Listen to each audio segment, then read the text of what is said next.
আসসালামু আলাইকুম ওরহমতুল্লাহি ওবারাকাত। ৬২ নং সূরা জুমআ। জুমা শব্দের অর্থ হচ্ছে জমায়েত হওয়া। এই সূরা জুমআর শানে নজুল শোনাবো। মাদানী যুগের শুরু থেকেই ইহুদিরা মুসলমানদের বিরোধিতা করে আসছিল।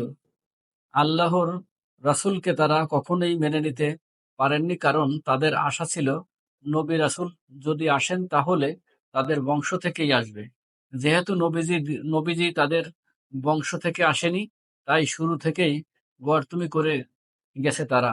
নানাভাবে নবীজিকে হয়রানি করেছে। তারা যে কেবল গাধার মতন কিতাবের বোঝা বয়ে বেড়ায়, কিন্তু তা থেকে কোনোভাবেই উপকৃত হতে পারে না। এই সূরায় সেই বিষয়টি আল্লাহ তুলে ধরেছেন। এছাড়া তাদের নানা অযৌক্তিক দাবির সমালোচনা করা হয়েছে এখানে। একই সাথে এই সূরার একেবারে শেষ অংশে জুমআর নামাজের কিছু বিধান নিয়ে আলোচনা করা হয়।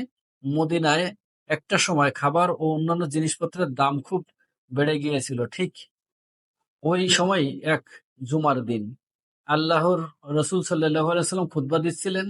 তো সেই খুতবা চলাকালেই মসজিদের পাশে একদল ব্যবসায়ী এসে হাজির। হাঁক-ডাক দিয়ে নানা জিনিসপত্রের বেচতে লাগলো তারা। খুতবা শোনা শেষে হয়ে গেলে হয়তো কোনো কিছু পাওয়া যাবে না, এই ভেবে রাসূল সাল্লাল্লাহু আলাইহি ওয়াসাল্লাম এর খুতবারত অবস্থায় রেখে প্রায় সবাই সেদিকে ছোটেন। এই কাজটি আল্লাহর অপছন্দ করেছেন, আর তাই ভবিষ্যতে যাতে এমনটা না হয় সে ব্যাপারে নির্দেশনা দিয়ে এই সূরায় শেষের কয়েকটা আয়াতে তিনি নাজিল করেছেন।